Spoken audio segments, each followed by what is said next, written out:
I would literally rather live on the street and die there than move in with I was Steve. like, let me come up with a list of things that I'd rather do than live with Steve Powell. I would rather hang by my toenails over the Grand Canyon until I died than live with Steve Powell.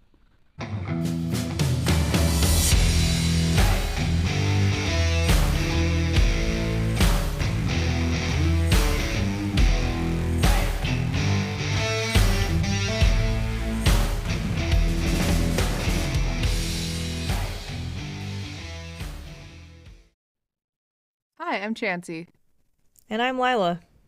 and this is for Criming Out Loud. This is episode 7. I feel like I'm on a game show now. We are gonna dive right in. We're not gonna waste any chit chat time, any small talk, as I have called it previously. None of that. And yeah, we're gonna talk about our case right off the bat. Today, we're going to be talking about the Susan Powell case, and you could also probably technically call it the Susan, Charlie, and Braden Powell case, because sadly, this is a story about 3 members of the same family that all were murdered. So, we're going to start at the beginning with the person I really don't love talking about, the antagonist to this story, which his name is Josh Powell.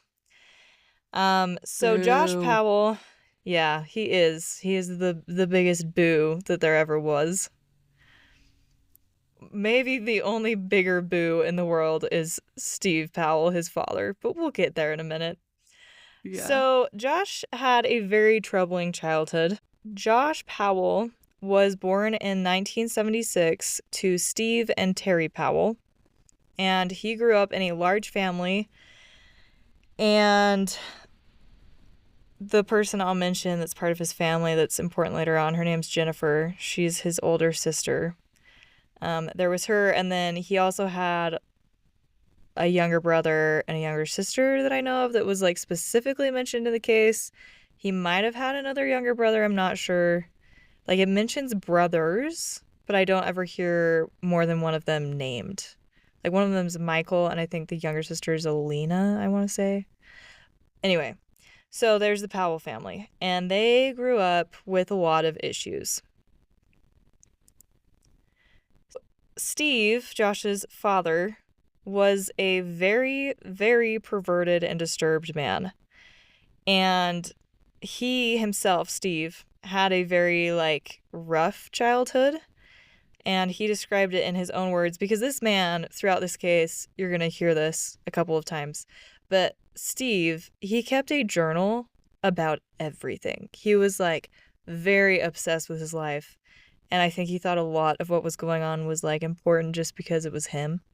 So he has a lot of his own recordings about this story, and actually he's like a big source for the police later on in their investigation because he kept such detailed journal entries. But he said of his childhood, at an early age, my mother made a unilateral and secretive decision to separate from my dad and moved with my brother, my sister, and me to Chillicothe, Ohio. Is that how you say that? Chillicothe, or is it Chillicothe? Chillicothe? Shilkouth. I don't know. I have I no guess I idea. I've should have never looked heard that of that up. before. I've never been to that place in Ohio. If I screwed the pooch on that one, I apologize. Anyway, so he continues. My dad found us after a few months, and my parents reconciled. My parents both contributed to the interruption and distortion of my emotional development. My dad kidnapped us when I was 8 years old, and his mother, so Steve's grandmother, told us that we'll never see our mother again, and then it took years for her to find us. For the rest of our lives with her, when she did get them back, she kept us from our father and villainized him to an extreme degree. So, Josh's father, Steve, came from a dysfunctional family, and Steve seems to carry this into his own family. Obviously, Steve's already been through some screwy things with his parents acting like children and not responsibly parenting together. I mean, yeah, it would be However, traumatizing to like not understand what's happening as a kid and your parents are just like fighting over you. And then your father kidnaps you. That'd be Yeah. scary. And like then you like disappear and then your mother kidnaps you from your father basically again. And yeah. Yeah, that's a lot. And while I agree that that's a lot, it does not excuse the person that he becomes because he No, is it does truly not. one of the most disturbed people I have ever heard about. One of the first things to note is that Steve was unfaithful in his marriage. He, although like never like full on like had an affair, he would do like far creepier things. Like he wrote pages upon pages of like a fantasized romance and sexual relationship with him and the wife of another man that like lived in their neighborhood. And so, and like So I creepy. don't know about you, for all you people out there with partners or spouses or whatever, but if I like stumbled upon my husband having written like fantasized journals of other women and like sexcapades, I don't think it'd fly. Like I don't think that counts as being faithful in your marriage. It's a little intense. I agree with So, you. sadly, that was like not the extent of the damage he was doing. He was also known to camp out in parking lots of like random public places like grocery stores or gas stations with his video camera, and he'd just like collect random footage of women coming and going on their daily to-dos, and he seemed to make sure to zoom in and pay attention to particular areas of the female body. So, he's a creep. That is putting it mildly. That's like sex offender level stuff. You don't just get Oh to do yeah. that to the Oh public. yeah, for sure. But if you ask Steve about these kind of behaviors, his response was, well, people, they're just animals, and you can have sex with anyone you want, so obviously my behavior isn't an issue. Which, right on, bud. He himself is an animal. Most people aren't animals, but he's an animal. Truly. Truly. Um, so Steve was known also to keep pornographic magazines lying around their house, and he basically would like openly show it to his sons. And he almost seemed to treat this as some sort of like a bonding experience for himself and his sons. And like we're talking like they're exposed to this at very young ages. That is not So, mentally healthy for any child. not a good environment. I mean, I get that like boys get into that all on their own at some point, but you don't typically get exposed to it by your father in like a positive fashion at a young age. So, on top of all that, it was also well known in the Powell household that Steve, and I can't get a like this is crazy to me because this truly like this was just well known to everybody. Steve was attracted to Jennifer, his oldest daughter. That is a pervert of the highest order. Yeah, How is isn't he that not in disgusting? jail? You can't just like go around being creepy with your own children. Yeah, That's I know. pedophilia, It's sir. it's worse. Pedophilia is like just random children. It's worse when it's And like incest. your children. Yeah, no, it's bad. But he reminisced in one of his journals and he said, I remember many times sitting at the breakfast bar in our home when Jennifer would come into the kitchen in the morning dressed in a t-shirt and panties. They would drive me nuts. One time we went on a trip, just the two of us, and she wandered around our hotel room in nothing more than a bra and panties. Hmm, uh, no. I'm confused. I don't know about that. I mean, I do know that that's disgusting behavior, but I'm a little confused as to why. I don't know if she would have done that on her own, especially if it's known that he's like Into her. inappropriate with her. Yeah. Well, and this is what I like because as the story unfolds, you'll notice that like Jennifer recognizes the dysfunction and wants nothing to do with it. And so I don't believe that she like would have done that without some pressure in some way. Yeah, it seems You know what kind I of mean? like he was omitting his part in getting her to maybe dress that way. Yeah, exactly. That's all I'm saying. So, Because I just, from like my own life experiences, not that I have anything like that at all, but I just like anytime you're uncomfortable, the last thing you're doing is getting naked in front of somebody who makes you uncomfortable. So, no. doubt Yeah. that was like super her choice. But okay. Yeah, so I can't imagine it was 100% her own will doing that. But this example of perversion and also probably the pornography that the boys had in their home um led them to examining their younger sister one day. There's not a lot of detail on that, but it's one of the incidents that comes up with Josh's past is that he was caught examining his younger sister. I'm assuming Gross. not in like a. No, not in a friendly way. Yeah, I didn't think so. In a Okay. sexual way. Well, So, that's yep, that's gross. horrible. Moving on. Don't even need to know the details of that. So, all of these factors in their home, they really affected like Steve and Terry's relationship. Obviously, I mean, I would never ever stay married to Steve. There is no way.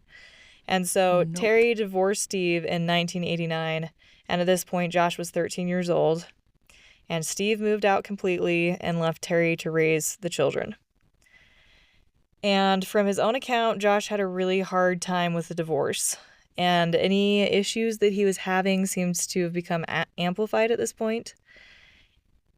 For example, pretty soon after the divorce, he attempted suicide by trying to hang himself. And this Gosh. attempt on his own life landed him in therapy, and that seemed to help for like a short amount of time. But I don't think he stayed in it for too long, and the tensions in their home continued to get worse. Josh continued to become even more distraught and ended up blaming his mother for the family's issues, which is always how it goes somehow. It's like the person who has nothing to do with the issues gets the blame. Obviously, it's Steve's Yeah, problem. that's okay. This distaste for his mother escalated until one day he ended up grabbing a kitchen knife and brandishing it against his mother in the middle of an argument. And lucky for Terry, the situation didn't escalate to like any actual violence, but she was like officially terrified of living with her sons on her own. It would be hard. Like, imagine your own child threatening you with a weapon, but then also you're like, okay, well, I don't feel safe. But do I just send him back to his dysfunctional, perverted father? Is that what I do? Is that what the right choice? That would be hard as a parent. Yeah, it would be a really hard decision. And it's basically just like a lose-lose. Soon after that incident, though, he created a different sort of violence when he ended up killing his younger sister's pet gerbil. And he went a step further and not only killed her pet, but also made the sister that owned this gerbil rub her hands in the gerbil's blood. And so you can kind of see, like, in my opinion, this really shows, like, Josh likes having power over people. Well, yeah, he just went from like troubled kid to like future psychopath. That's what he just did. Like, Yeah, all basically. the stuff up until this, I could like blame probably on his childhood and his crazy parent and the perversion he was exposed to and that sort of thing. But this is separate. I don't think there's no accounts that I know of somebody else in his family killing animals for fun or teaching him that that was like a great thing to do. So, Yeah. Yeah, I don't exactly. know. It's He's just kind of weird picking up on and his gross. own sort of crazy. Yeah. And it's about this point that Steve starts to pop back into the picture again, and he randomly just shows up at the house and is usually engaged in some kind of angry outburst that turns physical. And I couldn't really tell how physical that got, but Terry was terrified of Steve and obviously didn't appreciate these intrusions into their lives. So these visits encouraged Josh and his brothers to also act out more against Terry. And eventually, this fighting caused her to feel so threatened that she forced them to move out of her house and go live with their father. Or So I'm I, sure it I just got can, better. I'm sure they just like helped each other become better people. yeah. Yeah, they just had the best effect on each other, clearly.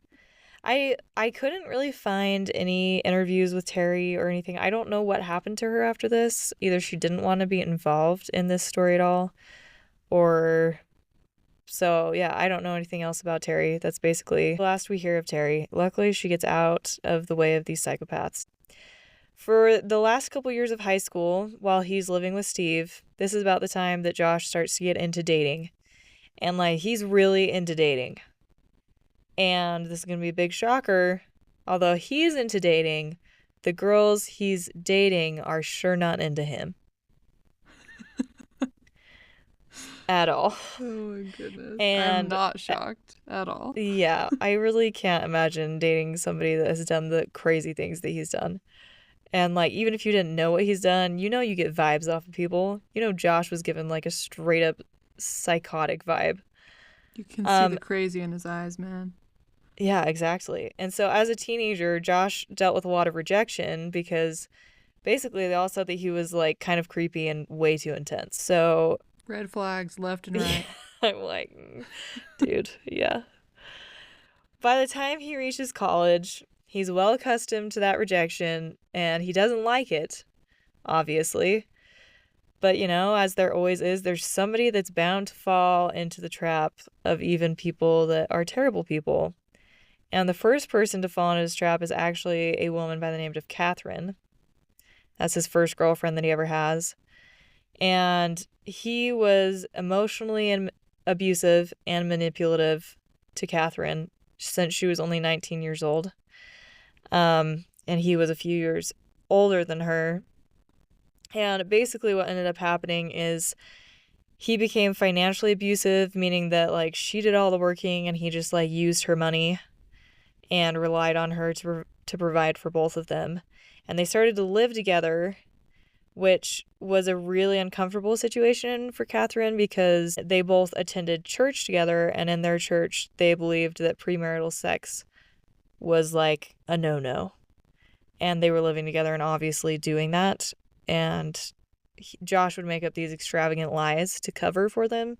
And Catherine like started to feel very uncomfortable. Since she was the only person bringing in any of the money, their finances became pretty desperate. And Josh decided that they needed to move in with Steve. I would literally rather live on the street and die there than move in with I was Steve. like, let me come up with a list of things that I'd rather do than live with Steve Powell. I would rather hang by my toenails over the Grand Canyon until I died than live with Steve Powell. Like Yeah, that's not even a exactly. question. That's an instant breakup. That's not happening. Nope, nope, No, nope. thank you. Yeah, exactly. So they move in with Steve, and eventually, obviously, the situation becomes very difficult and emotionally abusive for Catherine. And she gets to the point that she wants to be done with Josh, but she's so afraid of his reaction when she tells him that she's going to break up with him that she just tells a little white lie and says, I'm taking a trip to Utah to meet up with a friend. And she leaves and she never comes back. And she just Dude, calls that's him the from way to do Utah. it. Yeah, exactly. This is a smart move. I was like, go, Catherine. She calls him from For a guy Utah. like that, that's the only way.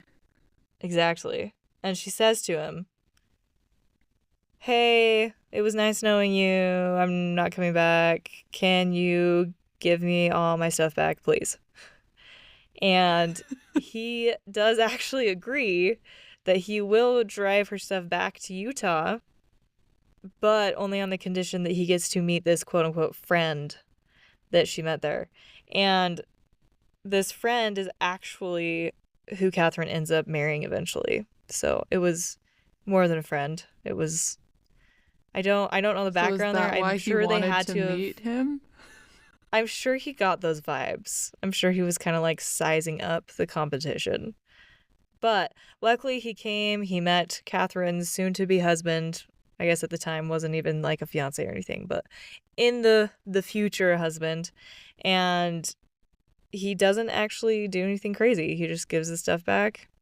It's kind of awkward, but then he drives away and leaves her alone. I bet he So, saw this other guy and was like so intimidated that he just couldn't even muster up the energy to be creepy or weird. oh, I bet. And I bet it's like also, I don't think he really like is confident enough to like confront men. He has a lot of confidence in confronting women, but I don't think like when there's a man present, I think it like throws him. I don't think he has the kind of like trashy confidence that he normally has. This sends Josh back to the dating game, and more women just aren't a match because of his crazy expectations. And eventually, though, Josh does meet somebody that is willing to date him, and she is the main character of the story, and that is Susan Cox.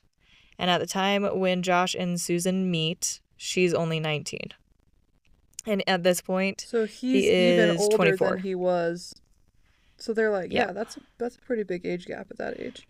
I mean, it's not terrible. It's 5 years, but still, like, I mean, for anybody that's lived to be 25, the difference between 19-year-old you and 25-year-old you, it's a pretty big difference. So Yeah. she's young and she's naive. Before I get into their history and future together, what we do know about Susan is that she was born in New Mexico and was the third daughter to Chuck and Judy Cox. She was born in 1981. And their family, soon after she was born, moved to Alaska, lived there for a couple years, moved again, and settled in Puyallup, Washington. I'm sure I didn't say that right, but there it is. I That apologize was a to all really the good people attempt. I'm that sure it's know how close. to say that I don't. By the time they ended up there, she's still a child, and that's basically the only home she ever remembers. And I really couldn't find very much about Susan. It seems pretty much like the family was pretty private about things, but from what I could tell and what people described her as, she was happy, social, energetic, and optimistic. And at the time that she met Josh, she was going to school for cosmetology. So, on the day that Josh and Susan meet, they actually meet walking out of class on campus. They kind of like bump into each other walking down the hall, and they have like a weird interaction that in her journal, Susan records later that she felt socially attacked by Josh that day. Gosh, what a phrase to say about Yeah. somebody. Well, something's clearly have Socially got to have attacked. happened. Yeah. That was just like, So, no, normal people don't do that. What is that's happening? not how you talk to a person. Later, Josh would actually say that this wasn't their first meeting because they'd actually grown up like in the same neighborhood, like they attended the same school. And he said that he had actually been to the Cox's house when he was like 18 after like meeting Susan's older sister, Mary. And he said that he remembered seeing Susan when he like stopped by their house one time. And remember that Susan at this point was a 12-year-old. And he said that as an 18-year-old, he looked at this 12-year-old Susan and remembers that he noticed that she was really cute, although probably a little too young for him to pursue at that time. Now, I don't know about you, but 18 is when you go off to college, and I cannot ever say that as an 18-year-old I looked at a 12-year-old who was a 6th grader and thought to myself, wow, that person's cute. If only they were a little older so I could date them. That's creepy. I'm sorry. That's No. that's not normal behavior. Unacceptable. A 12-year-old? I can remember at 18 thinking 12-year-olds were just dumb and they were Well, they kids. were like Like you little just think of kids. them in a totally different way. Yeah, Exactly. they're not something that you're interested in. Fast forward back to them being 19 and 24. They don't see too much of each other after their initial meeting, But they do end up kind of bumping into each other at church get-togethers, and Josh eventually actually asks Susan out, and soon after they become an item. By their first kiss, Susan said that she knew that he was the one, and it's kind of crazy that she would say that because their relationship was like way not perfect at this point, even from the beginning. I think it's kind of crazy that like within a couple dates she can say that she felt socially attacked by him, to saying that he was like the one. You know what I mean? I mean, that Yeah. really goes to show like he's manipulative and crazy. Yeah. Like he was able to definitely like change her perspective of him, which is Yeah. so weird. And just like in other relationships, Josh was his usual controlling, manipulative self, both financially and emotionally. And he had a temper, and Susan said that she often couldn't understand where that temper came from. And Josh himself described his feelings while they were dating, and he said, I feel a real disturbance within myself that I just can't find peace. I'm afraid of something.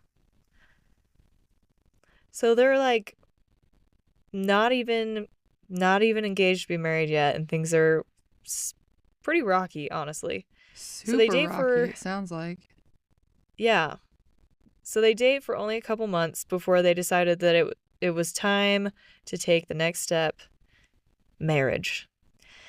And so Josh takes Mistake. Susan. Oh yeah, for sure. Yep.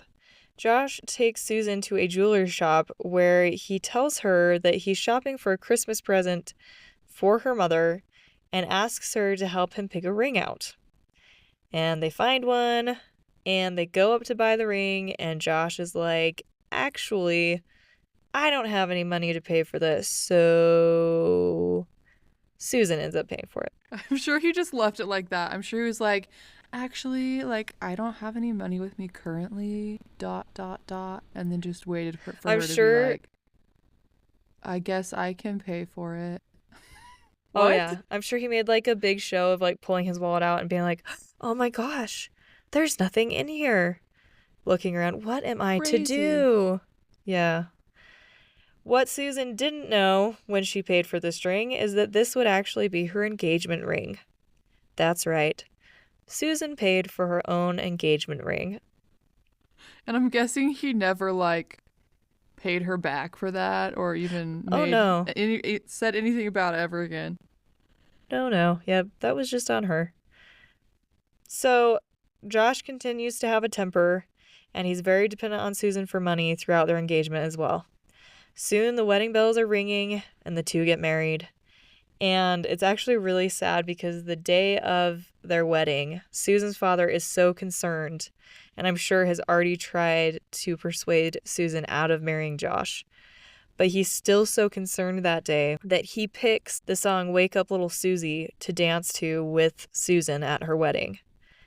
And years later, he would explain that he picked that song hoping that Susan would catch on to how worried he was for her. And he says that he thinks she woke up a little bit too late. Ugh, that's horrible. So, this is just a little shout out to any of you. If you have ever been in a relationship and you have multiple people that are very close to you in your life telling you that somebody is a bad idea, it's probably because they're a bad idea. I think anybody Yeah, and that's it's ever come like, out of a bad relationship can like testify to that and be like, yeah, it's true. I had people telling me it was a bad idea. yeah. And I feel like on top of that, like you don't have to necessarily do what other people say, but maybe just like take stock. Maybe just take a step back and be like, a bunch of people are telling me that this relationship is bad news. Maybe I should just like look at the things that are making them say that and then see how I feel about it from their perspective. Obviously, once again, it's not victim blaming here. It's not like I blame Susan for Of what course not. happens in their future. But it's just like there are psychos out there, and do what you can to not be the victim of a psychopath like Josh. So, Exactly. Even during their wedding reception, Susan's family noticed that Josh became ignorant of Susan and preferred to just talk with his own family. And then he just ends up disappearing at one point from his own wedding. And Susan's Middle like of the left reception, he's alone just gone. at her reception. I'm just like, I just can't, I can't even imagine. Can you imagine? I mean, I don't know, you're not married yet, but I can't even imagine like the wedding day, which is supposed to be like one of the happiest days of your life, and all of a sudden your husband or spouse or whoever it is just not there. And you're just like, so I guess we're not doing this together, which means we're not doing life together because you couldn't even make it through the reception. Literally. That's the worst. So after the wedding, the couple, they decide to move into Steve's house. I feel so much sadness at that I statement. just I Don't don't do understand it. why Josh is pushing for this. Is it because he's so financially dependent on other people? Does he want I to think live with so. his dad? Like, I just don't get it. It's Well, got to be the also, finances. I am also sure it was a mix of finances and the fact that Steve was probably like, yeah, come live with me. Come do it. We've got plenty of space. Thing is, they didn't have plenty of space because they were forced to live in a section of the living room, and all they had for privacy was some sheets hung in a room like situation. They didn't even have a bedroom. So they did. They You did. know that they were having a sexual relationship right after getting That's what married. married people do. That's how And you life know works. that all they had were thin sheets. And you know that Steve was listening. I'm sorry, I hate to put that out there, but you know it was happening. That's disgusting. Steve is disgusting, and I'm sure that was happening. I just don't So, understand why right off the any bat, person would want to do that. yeah, no, they're just right off the bat in a terrible living situation. I Even don't creepy Josh, understand. I'd be like, why would I want to do that in my father's living room of Yeah, all no, it's places? gross. And at this point, even though like his siblings are like adults, I'm pretty sure they're living there too. So it's not just like Steve. It's like there's a whole family in there and you're like trying to lead your private life and all you've got is a room of sheets. No, it's terrible. Okay. Yeah. So immediately from the start of their marriage, Susan becomes the breadwinner. And Josh always has his excuses for not being able to work or just can't hold down the job. And their marriage is really never a happy one. Susan was known to be very doting and attentive because she'd always wanted to be like a wife and a mother. And on the opposite hand, Josh was basically just dismissive. Didn't really care about Susan that much. She was there, she was bringing in the checks, she was paying for whatever he needed, and that was good enough for him. So at this time, while they're living with Steve, Steve is known to always have that trusty video camera rolling, and he is obsessed with Susan. And Susan seems to be pretty naive, like to Steve's intentions at the beginning. While she's living with him, she doesn't really seem to understand that he's a predator. Because one day she comes home from cosmetology school. She's really proud of herself because she just learned how to wax her legs. And her legs are smooth as a baby's bottom. And Every woman Steve, loves that feeling. I know it is, it's a Smooth great legs. feeling. So she comes home really excited about it and feeling like she wants to show off that she's like, I just did that. I know how to wax like nobody's business. And Steve, being Steve and taking advantage of a situation that really shouldn't have been anything, asks if he could feel her legs. And like I said, Susan's a little naive, and she says, sure, go ahead. And that was definitely a predator's move. That's gross. Father in laws don't do that. Steve is clearly a disgusting human being. And it's sad to No. me that, like, she doesn't catch on to that at the beginning. Like, she's just a little too nice. Dang.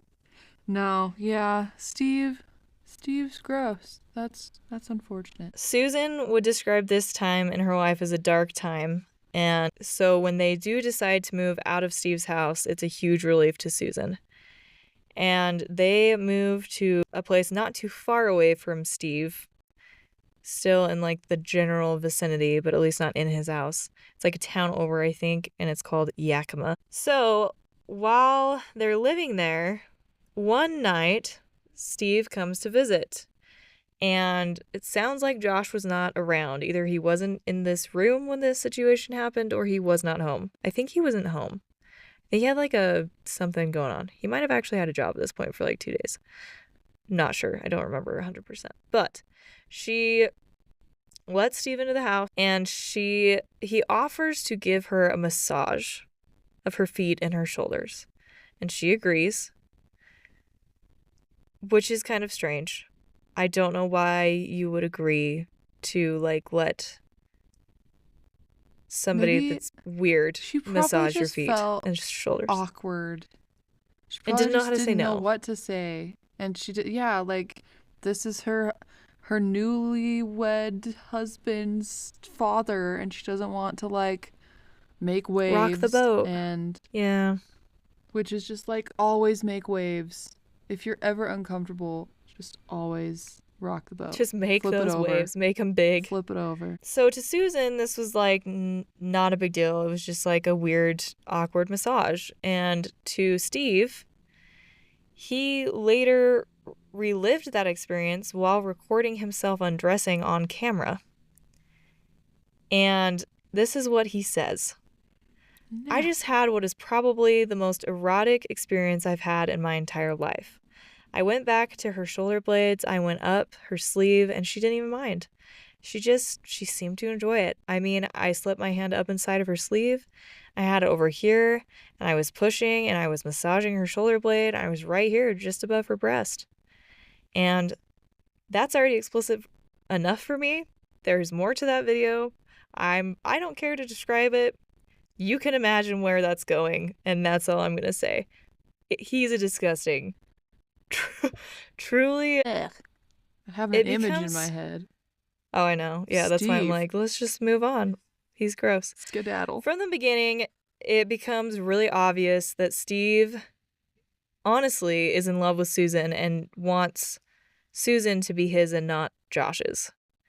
And he even like will talk crap about Josh to Susan, like about his own son to try and get Susan on Josh's bad side so that they'll I split up. just I remember because I've heard of this case before, and I just remember thinking, anytime anything about Steve was brought up, just thinking to myself that he was like, he's living in a delusional pervert land.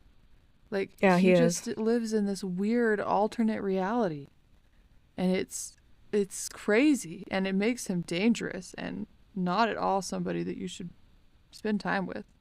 I feel bad for Oh yeah, Susan, so bad. for sure. And because of this love for Susan, he does a lot of weird things.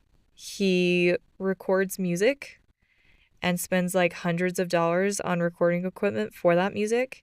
It's music that he wrote, and it's all dedicated to Susan. And he also does that like after she goes missing, which is really like also super creepy, obviously. He also has her as his screensaver on his computer, This is not normal which behavior. I know we've said that a yeah, million times, but but it gets weirder and very grosser abnormal. every time. One time while Josh was at a potential job opportunity, he's like at a job interview, Steve offers to give Susan a ride to her parents' house because Josh has the car. So Steve, in what he later tells was his biggest mistake, takes this opportunity to tell Susan that he has fallen in love with her. And during this drive, where she is like a prisoner, basically, he leaves his cam recorder on and catches exactly what he said to her. And this is what he says: "For the last year and a half, you're about the only thing I can think about. And I don't know where it began. It probably began when you were living with me and would come into my office and, you know, let me feel your legs smooth, waxed, or whatever. And then just went from one thing to another. And, that experience on the couch, your couch, like 6 months ago. What I mean is I know that, I mean, it was a massage, right? but it was just being with you for 2 hours and holding you and, you know? He sounds like such an idiot. What is he talking about? These are like the only two instances where anything like he ever touched her. And she Yeah, was that's it. probably uncomfortable the whole time. Yep, And that's what he's yep. building this whole fantasy. Like he feels confident enough that she might return his feelings, that he's confessing that he's in love with her, even though she's married to his son. This Yeah, guy's and even though she's crazy. never, like, given any indication that she actually wants anything from him. And so Susan's reaction to this is basically like a really long pause, and then she tries to change the subject. And then he brings it back by saying that he could tell that during those experiences, she had been aroused. And then she says, I really don't know what you want me to say. I'm your daughter in law. So I'm like, yeah, correct response. Like, what do you even do when your father-in-law is accusing you of being sexually attracted to him? And you're like, no, that's not happening. This conversation lasted for an hour, and it was just basically filled with constant advances by Steve and Susan dodging those advances. And luckily, nothing further happened. It was just a lot of, we're in love. No, we're not. Lucky for Susan, they don't live near Steve for too much longer. And eventually, not really eventually, pretty soon, they move to West Valley City, Utah. And Susan probably didn't realize this at the time, but it's pretty popularly believed that Josh did this because he wanted her to be isolated from her family, because her family did live back in Washington. So, once in Utah, Susan finds a stable job with Wells Fargo, and Josh is Josh. He doesn't do anything. And so, 4 years into their marriage, they have a son, Charlie, and that's in 2005. And Charlie's like just a very happy, adorable little boy. And then a few years after that, they have their son, Braden, in 2007.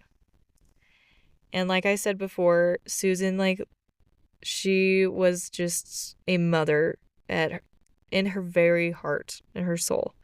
And she was said to be an extremely devoted mother and a person who truly devoted everything she had to her family and her boys. So during this time and for the rest of their marriage, Susan noticed that Josh became disinterested in any sexual relationship with her at all.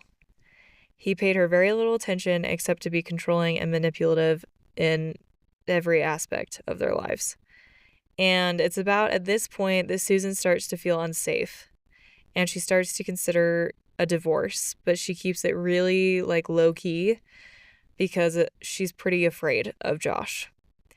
At this point, she's actually contacted an attorney and he advises her to make a video and record all of her belongings and all of her assets. And so you can actually find that like on YouTube.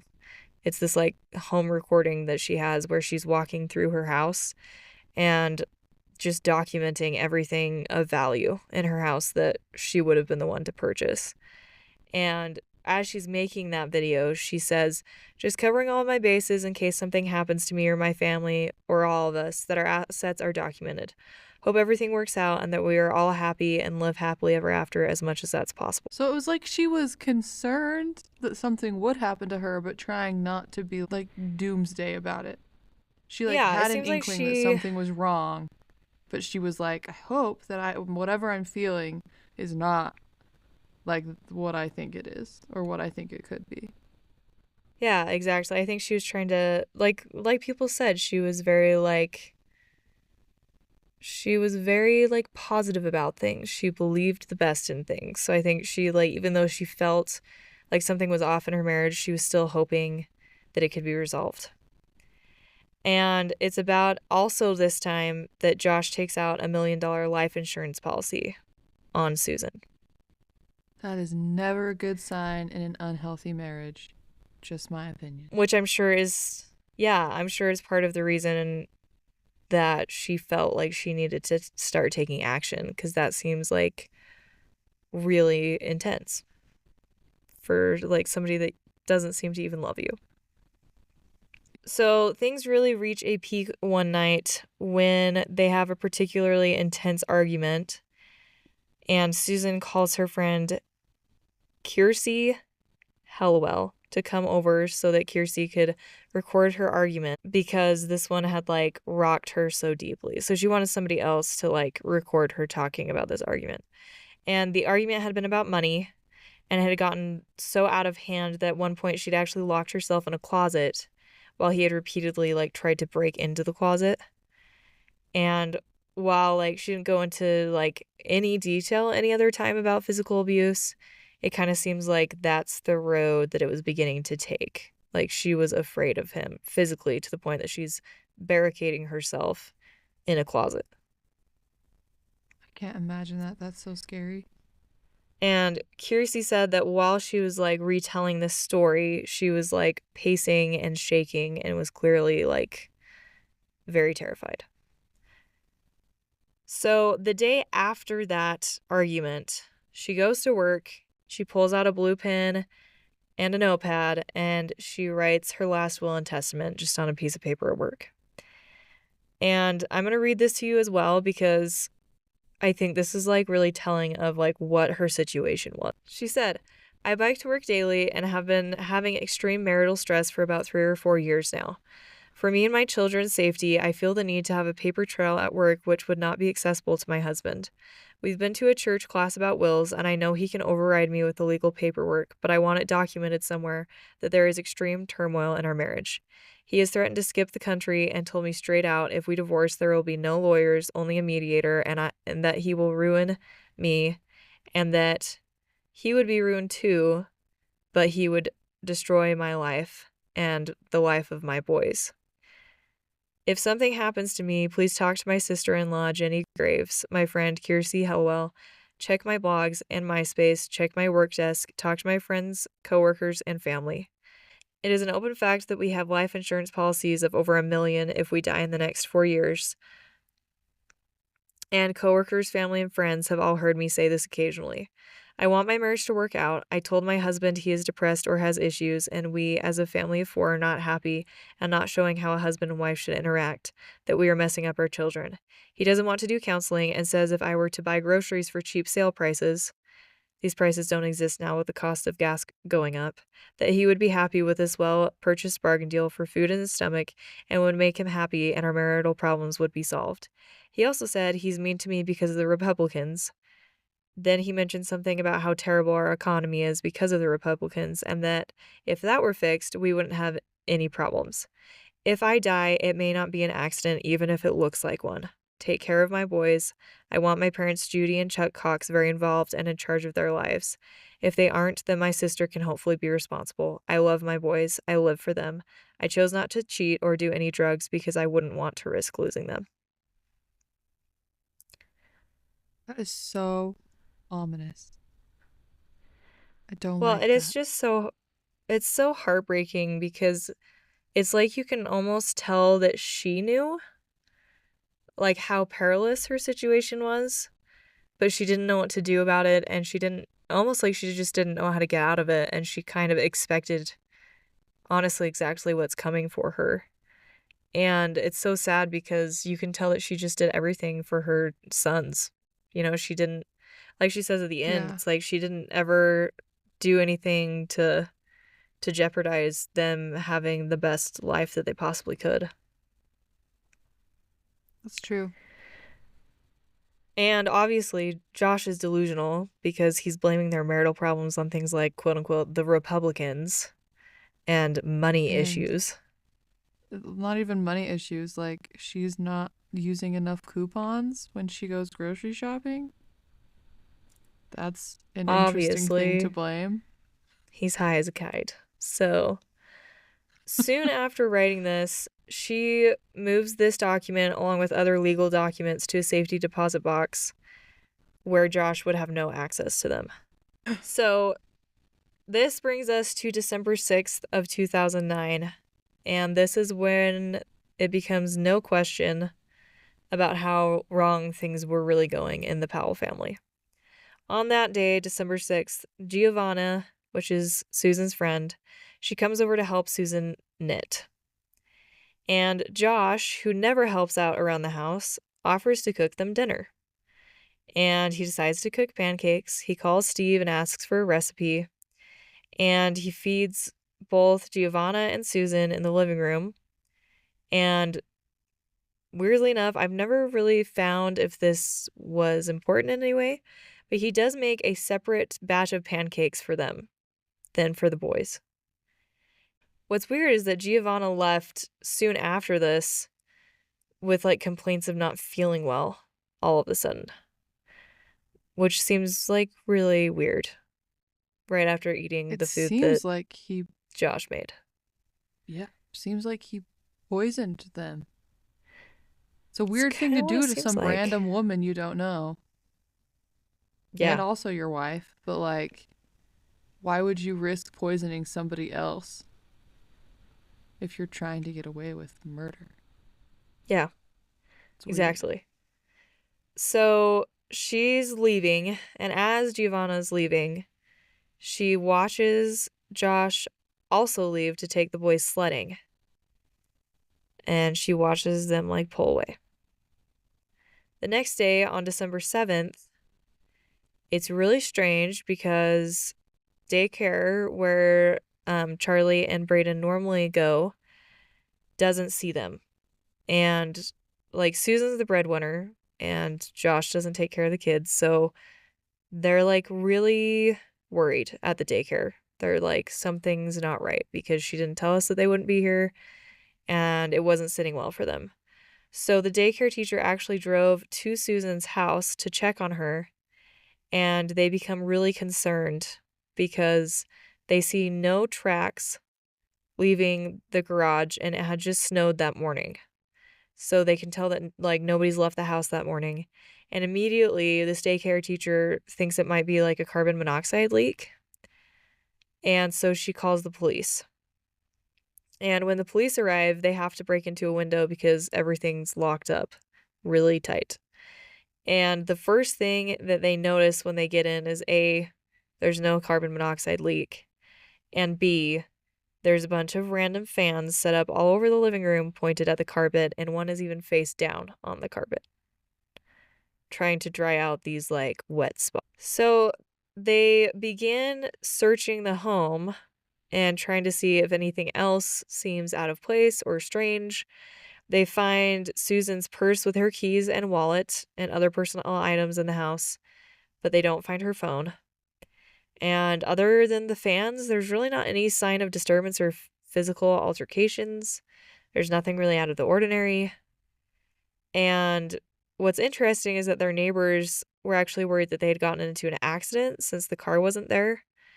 And Josh, I guess, likes to spontaneously take trips to take pictures. That was like the neighbors' thoughts. They were like, maybe they left to like go on one of those random trips that Josh goes on to take pictures. Not the case. Did the neighbors have like any theories about why potentially there were like a million fans trying to dry off a wet spot in the carpet? Because No, and I don't that's think just they knew about weird. that until, yeah, I don't think they knew about that until after this whole thing. But yeah, Okay. that's fishy. I mean, that's not a normal thing to do, especially not Well, to like like leave you've, your house without running. yeah, and like it's pretty clear that they left with the intention of potentially not coming back soon because they locked everything up really, really tight, and then to just leave fans running forever, like I don't know. That seems weird. I wouldn't do that. Yeah, it does seem weird. For sure. It's not adding up.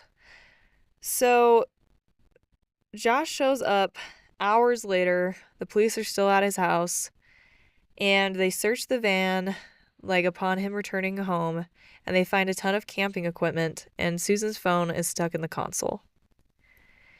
And this is telling because we'll talk about it later too, but Josh claims that Susan was never with them. And it seems like she probably was because her phone was with them. Yeah, like why It would she seems just weird that they take? would have taken her phone and not her. And she wasn't Yeah, and anywhere where is else she? because her keys and her wallet and everything else that's important Yeah. is still at the house. So, like I said, they do ask him where he was and where Susan is, but all he has to say to them is that he thought it was Sunday, and so he hadn't thought about bringing the boys to daycare, and he had no clue where Susan was. It's like the lamest excuse I've ever heard. You This got guy your is not days mixed putting up, much sir? effort. Yeah. This guy's not, he's not trying that hard. Like, you may be stupid, but you ain't that stupid. Come on. They also, in the van, they found bags and bags of things that had been burned and stuffed into garbage bags. And one item in particular was really interesting to them. It was some kind of metal object that had been burned. It seemed like they really didn't go into detail, but they specifically made mention of a metal object that was never identified that had been burned. Hmm. I don't know the impact of that. I don't know if they thought it was a murder weapon. I don't know. So he was then seen the following morning cleaning out the minivan pretty thoroughly. And his sister, I'm assuming it was Jennifer because the other one would not have said this, said that he was running around cleaning the house and doing loads of towels in the laundry and was like so desperate to do these things that he almost forgot that the police had set up an interview with him and he like ran late to his interview. He's like probably never cleaned anything in his entire life. So Yeah. it's weird that he would spend hours doing laundry and cleaning out a minivan. Yeah, exactly. So when he shows up to do his interview, he's interviewed by Officer Ellis Maxwell. And at first, when he's interviewed, he is very emotional. And he begins by telling Maxwell that he took his boys out camping between 1 to 2 a.m. on Monday, December 7th. That's the day before this. And he also, before anything even gets heated, starts asking for lawyers to be present. And Maxwell's kind of confused. He's like, "You're not here against your will. We're not arresting you. You're free to go at any time. If you don't want to answer our questions, just leave." And Josh is just kind of like, "I really would like a lawyer." And he's like, "Why do you freaking need a lawyer? You're not under arrest." Sketchy SOB. What do you need a lawyer for? So they don't get he doesn't answer very many questions. Maxwell does note and say to Josh at some point that he notices he has like some minor defensive wounds on his hands. And Josh tells him that they're not defensive wounds. He says, "That's just the way my hands are." Your hands And have little scratches all over them all the time? That's just how they are? yeah, apparently. At the same time that Josh was being interviewed, his kids were also being interviewed. And Charlie, who is only 4 years old at the time, was doing all the talking. Brayden didn't do any talking. I believe he was only 2 at this point. He's the younger one. So Charlie tells the interviewer that mommy went camping with us, but she didn't go back. And they went to the Dinosaur National Park, and mommy stayed where the crystals and flowers grow. It's like one of those riddles that are just like unsolvable.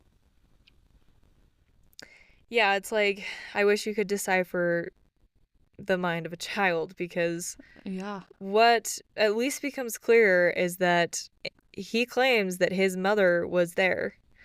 And he also claims at a different time in the interview that she was sleeping the entire time. Well, that's not good. So it seems a little sketch. And also, it seems like Josh is just a straight liar, flat out. Not a very good one, Because, but a liar. yeah, because his little boy is telling a different story. So they get this kind of like real time information, and Maxwell, who's with Josh, asks about what his sons have just said. And Josh denies again Susan ever being with them on their camping trip. Wasn't And it, so by you said the, it was December, right? yeah, So it was yep. like This is December like winter 8th. time. It's definitely wintertime. By the end of Maxwell's interview with Josh, he basically has admitted to nothing. He's uncooperative, and he actually like started to become agitated and wasn't helpful anymore. He was not willing to answer questions about things that would have helped them to try and find Susan. It became very obvious that he didn't want to talk about it. Didn't want to talk about her. And I actually watched another interview with Josh. It's like a news interview, and this interviewer like says to him exactly what you were thinking. Why would you take your sons camping after midnight in below freezing conditions? And Josh's only answer was, well, we just go out and do things that are fun. That's not What? fun. It's not fun to No, freeze to death. no, no 4-year-old is like, yeah, let's go camping in below freezing conditions. Please, Dad. This is this is my idea of a good time.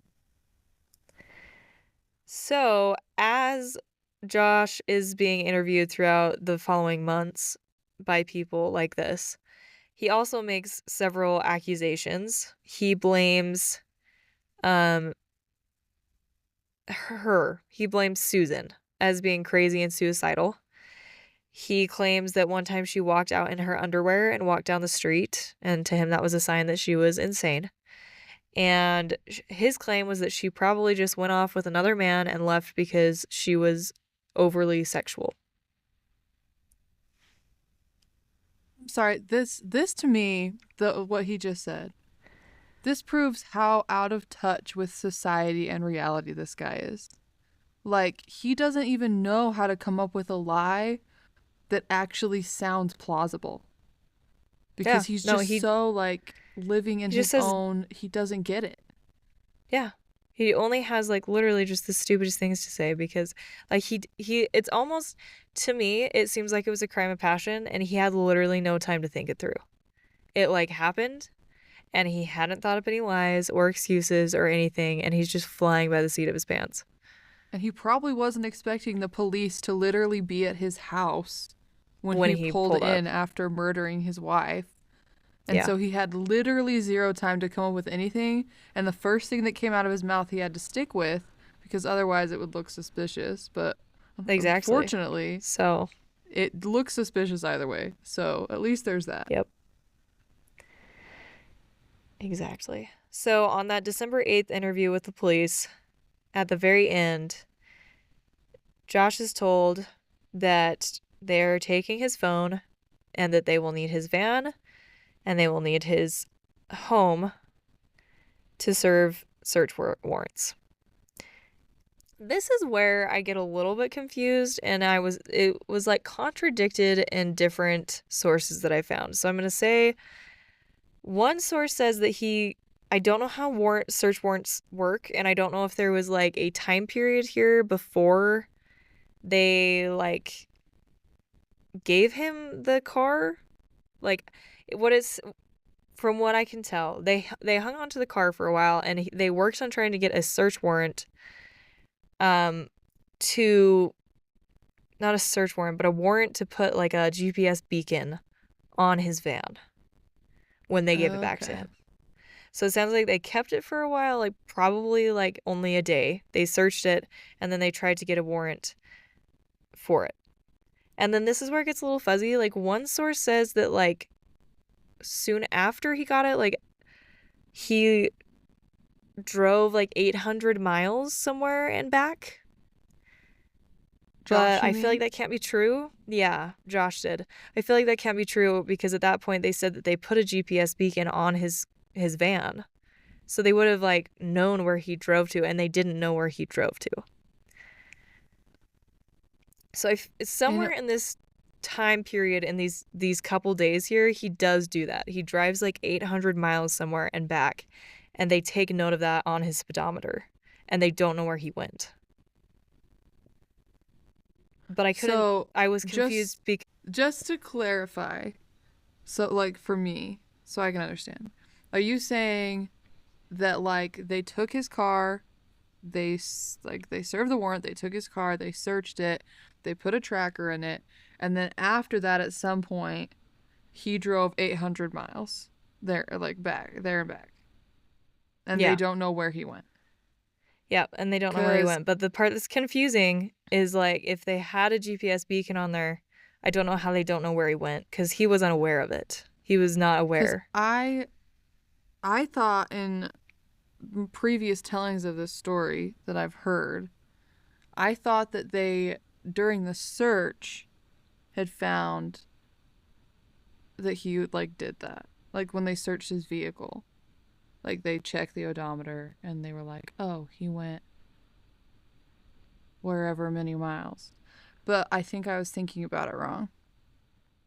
No, and it could be because, like I said, I saw contradicting information on that. That was just Okay. my best piecing of the information Okay. together. I I was could just be trying wrong, to, so like, don't quote me on the 800-mile thing.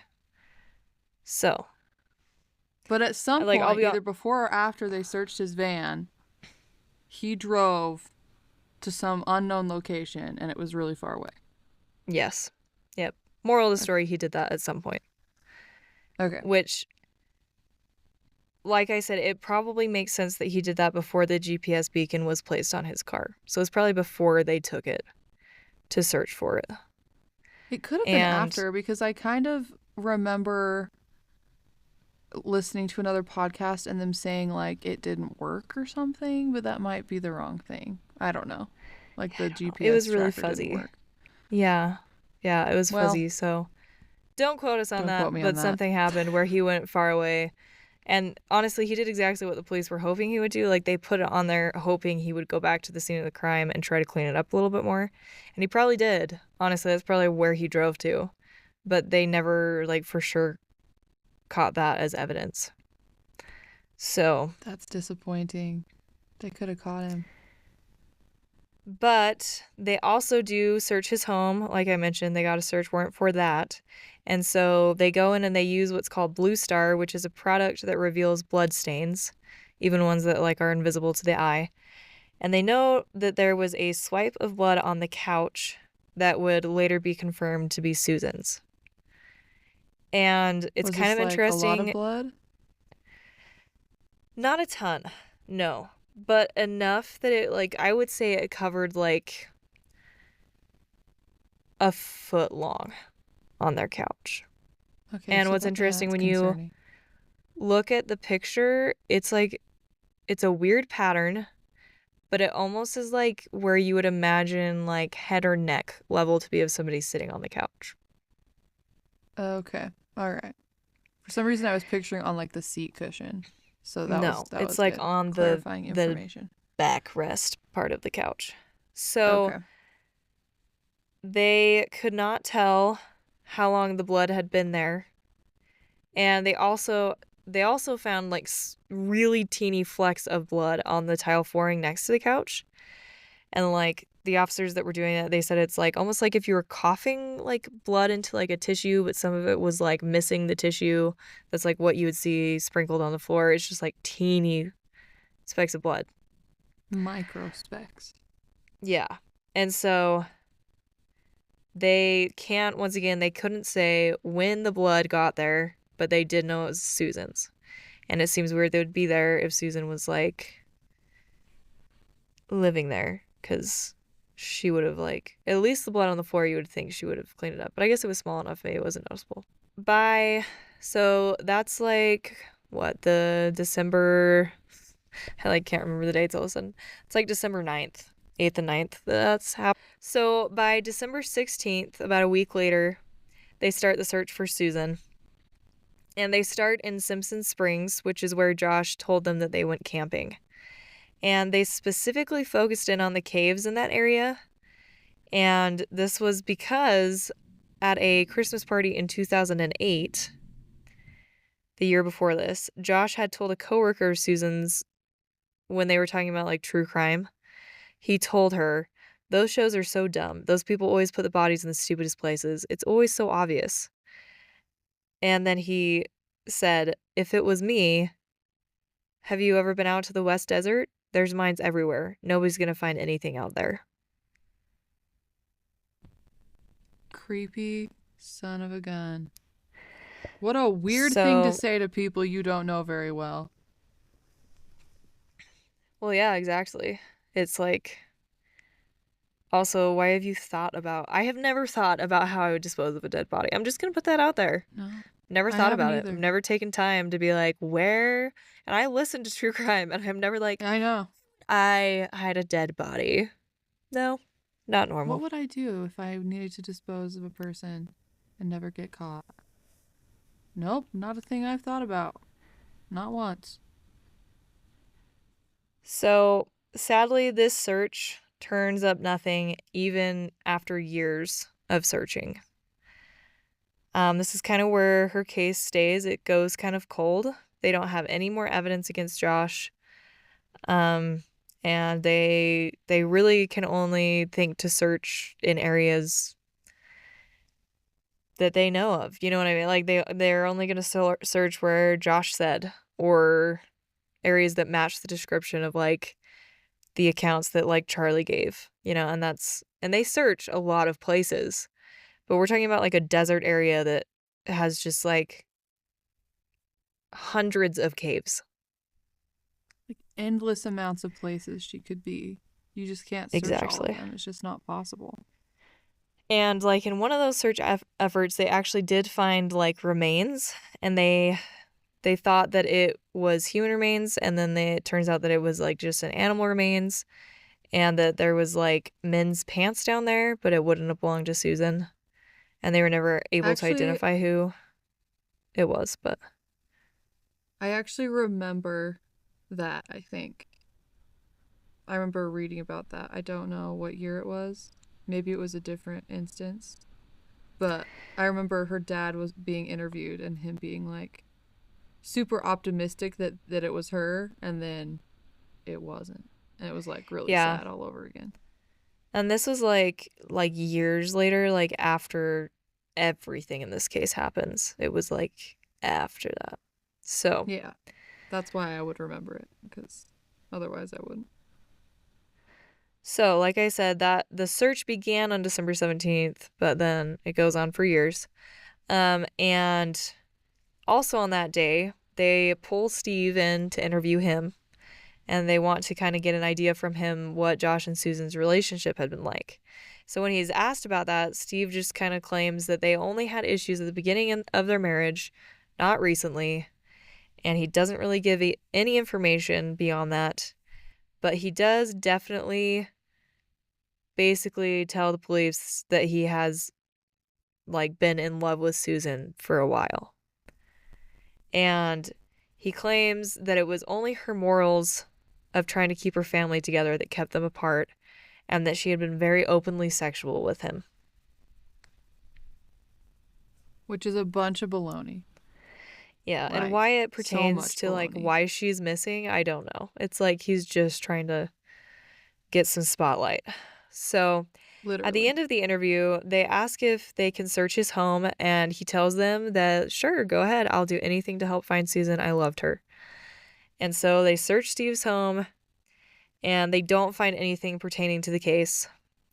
Um, this is actually, I think, the first of two searches. I think they do a second search later that's a lot more in depth, and that's when they turn up a bunch of stuff that's really gross. And I don't want to go into like a ton of detail. They find a lot of stuff on his computer, and they find that he had kept like hair out of Susan's hairbrush and toenail clippings that belonged to what they believe was Susan, because it was like in a box of stuff that was hers, and like used tampons and stuff. So he like was very obsessed. Guy's sick. Like, there's something so wrong with him. That is so Yeah. gross. Yep. It's about this time too, not like weeks after her disappearance, Josh moves his family back to Washington, which is like super fishy because if you think somebody's alive and could show up, you're waiting for them. You're not moving them to another state. Wait, how long was it between when she disappeared and when he took them back to Washington? Like 2.5 weeks. No, that's straight up. No. Yeah, Nuh-uh. not enough time. Nope, not even a smidgen. To me, that's proof. That's proof that he knows that she's dead. So, yeah, I agree with that 100%.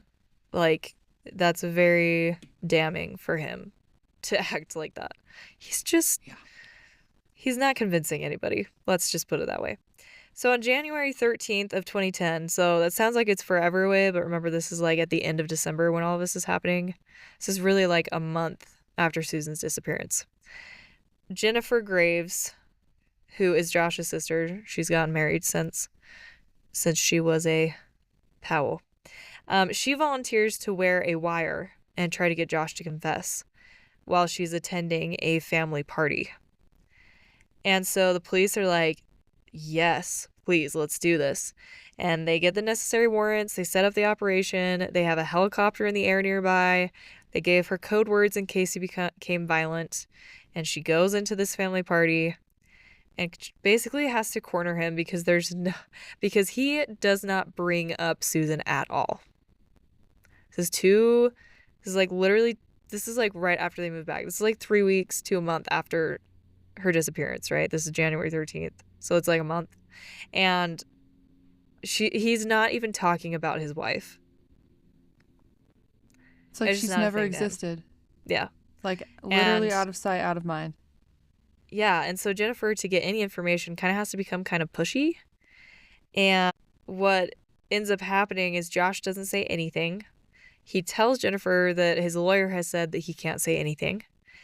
And Steve comes to Josh's defense, and the rest of the Powell family comes to Josh's defense and acts like offended that Jennifer would think that anything that happened was because of Josh. And she gets exiled from her family, which, from what I gather, she wasn't like overly heartbroken about because she knew they were crazy. But Yeah. still, that kind of sucks. Probably more disappointed that she didn't get any useful information out of. For the sake of time in this case and for not being here for 2 hours, there is like several more warrants and other things that they do for the next couple years.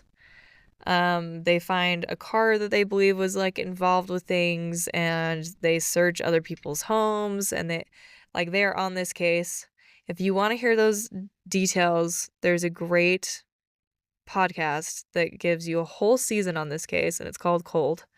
If you go and listen to Cold season 1, you can get all the details that I don't have time to cover here.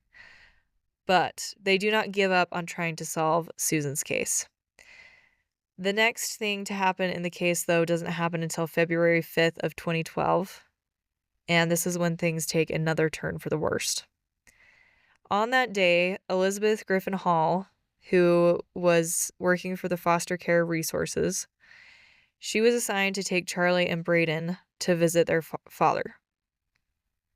So they get to the house, they get out of the car, and immediately Josh opens the door and beckons the boys inside with promises of a surprise. And Elizabeth is like running up the driveway trying to catch up. And Josh looks right into Elizabeth's eyes, shuts the door, and locks it in her face. And the boys are And inside. she was supposed to go in with them, right? She had to supervise. Yes. She was not supposed to allow the boys to be alone at any point. That was like the point. It's like a Okay. supervised visit. So she sits there and she is ringing the doorbell and she's pounding on the door and she's telling him that she needs to come in, and to no avail. He just ignores her. It's then that she hears a noise on the other side of the door, and it's one of the boys crying. And almost simultaneously, she also smells gasoline. Becoming very obviously concerned, she goes back to her car and immediately dials 911. And you can look that call up, and I know like I found it on the Cold website for that other podcast, but I think you can find it a couple other places too. Basically, though, if you listen to it, Elizabeth is like frantic and she's telling the responder that she's really worried and she's trying to explain to the responder like the situation and not necessarily that it's responder's fault. Like she's only getting bits and pieces of the story because Elizabeth's freaked out. But the responder is very non-urgent about the situation. Like Elizabeth says that the father is like on trial for murder and that she smelled gasoline and one of the boys crying inside. And the officer is basically like, we have to respond to life-threatening situations first. And Elizabeth's like, this is a life-threatening situation. That father cannot be with his children. And the responder is just like, well, we will send somebody your way when we can. That's so frustrating. Like, I know that the responder, he probably didn't have any idea, but that is so frustrating. I'm sure Elizabeth was also like, are you serious? Like, these kids are in danger and you're not listening to me, sir. What are you doing? I'm telling you, these kids are in danger. Send somebody right now. And he's like, we'll send somebody when we can. I'm sure this guy gets so much flack all over the place Yeah. because of that. I'm sure he It's was just actually doing his a job, woman. oh, it's But a yeah. woman. Yeah. Sorry. Whoops. But yes, I'm sure this woman does get flack for not responding more urgently to this situation. And she really should have. And even if she had though, sadly they would not have been able to stop what happened next because Elizabeth, fearing that something bad is going to happen with that smell of gasoline in the air, she moves her car to the other side of the cul-de-sac where this home was located, and just as she gets out of the way, the house erupts into flames. Oh my gosh. It would take minutes for the firefighters to get there. And Elizabeth recalls like being super frustrated because she heard the sirens and thought they were coming directly to her, and they took way longer than she expected. So she actually called 911 again and tried to get them there quicker and explain like that she really did need help, that there were 3 people inside, and that it was an urgent matter. And they eventually found their way there. But it seems like it took them longer than it should have. But who knows? Yeah. I mean, a house literally just exploded. You think that would like warrant some quickness? Well, and it's like Elizabeth describes hearing the sirens almost immediately, like after the fire, like somebody else had called it in. And so I'm sure that they were on their way. Who knows how far away the fire department was or whatever, but And I'm sure it was like for her, it seemed like it took forever. right, yeah, because she's like fearing for the lives of 2 innocent boys. Who are most definitely not okay. Yeah. So those flames engulfed the bodies of Josh, Charlie, and Braden before they could put it out. And at the time, these 2 were 5 and 7. And an autopsy on their bodies would later reveal that the 2 boys had chop wounds on their necks from a hatchet that had killed them before the fire. That I don't even have words for that. That's horrible. So I personally believe that Josh killed Charlie and Braden in an effort to stop them from divulging any more information about that night. I think that he didn't want them to leak possible memories or other things as they grew older. That's my opinion. I think because at this point, like, the Powell case had not been wrapped up. Like, Josh was going to stand trial for murder. And I don't think he wanted his boys to have any evidence that they could offer up. And he didn't want to live anymore. So he ended his own life and the life of his 2 boys. So even though this was more than devastating to Susan's parents, Judy and Chuck, They actually went on to create a Susan Cox Powell Foundation, and it serves families and children in need. And they also partnered after this with the Tears Foundation to establish the Charlie and Braden Project, and that helps to pay for funerals of families that lose children to try and ease like the financial burden among all that grief that they experience. So pretty cool that they could take their grief and turn it into something positive, for other people. Yeah, So that is I really thought that was a cool. pretty cool side note. And this part also excites me a lot just because Steve deserved so much worse. But in 2012, same year that this was all happening, Steve ended up serving 7 years for child pornography and voyeurism. So he He did did go to deserve worse, jail. but Yeah. I'm But glad he that they did got him for serve something. 7 years. And voyeurism, for those of you that don't know, is the practice of gaining sexual pleasure from watching others while they're naked or engaged in sex. He served 7 years, even though he should have been charged for molesting and creeping out basically every woman that was ever close to him in his life. So, Literally. in 2018, they declared Susan legally dead without ever having recovered her body, and they said that the cause was homicide. So without ever like having any 100% evidence, there is no question in anybody's mind that Susan was not murdered by Josh. So, I think it's just like this case is just so frustrating because everybody knows what happened, but they don't at the same time. Like they know that Josh is responsible and that she was murdered, but without finding her body, like there'll just never be any answers to like what actually happened. And no one will ever know where she is or I just think that's horrible that no one will ever be able to find her, that she'll just forever be lost to her family and she'll never get to rest and they'll yeah, never get to have that closure. It's they just never get horrible. answers. Yes, the most recent news in their case is that in 2023, the Cox family won an appeal for $98.5 million from the state. And along with that, they pushed to have visiting rights for parents accused of murder revoked in the state of Washington, which seems like a no-brainer to me. Seems like that should have I already agree. been a thing. Like, if you're going to kill somebody, you probably shouldn't be allowed around your children. But they did push for that. And they sued the state for the Was that negligence Washington State around or Utah State? Washington. Yeah. Okay. For the negligence around what happened with Braden and Charlie. So, Okay, I see.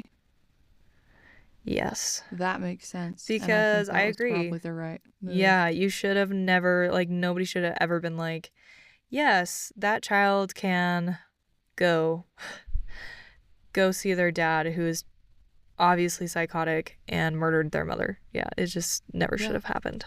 So, No, that whole situation shouldn't have even been possible. so hopefully that new rule that parents can no longer have visiting rights if you've murdered somebody, hopefully that saves other children from similar situations, and I'm sure it already has. So, that is one of the positive spins to put on this case, is that there was some good that came out of it. But that is the story of Susan Powell. I can only hope that they find her someday. I don't know if they ever will, but I hope they do. I kind of feel like in 2018, when they kind of declared her dead without a body, I think it was them kind of being like, we don't think we're ever going to find her, which sucks. Yeah. But I hope that someday somebody just goes spelunking in an old mine or something and they just find her by random chance. That's what I hope. Because you're right. I I hope think the so. official searches are done. I don't think that's ever going to be something that police put a lot of focus into anymore, but It'd be nice if someone randomly found her somewhere. I agree. We can all pray that it'll happen. But that is it. And we appreciate you listening this week. Yeah. Keep listening. We like having people listen. It's nice. We do like But listeners. It's the reason we do we this. do like it when people like we're doing this so that people listen. Anyways, until next episode, follow us on social media. We're on Instagram at for crying out loud _podcast. We're on Twitter at crying out loud. We're on Facebook for crying out loud. We have a website for cryingoutloud.com. Gmail us at forcryingoutloud@gmail.com. We're around. We'd love to hear from you. So, yeah. See you next week. See you next week.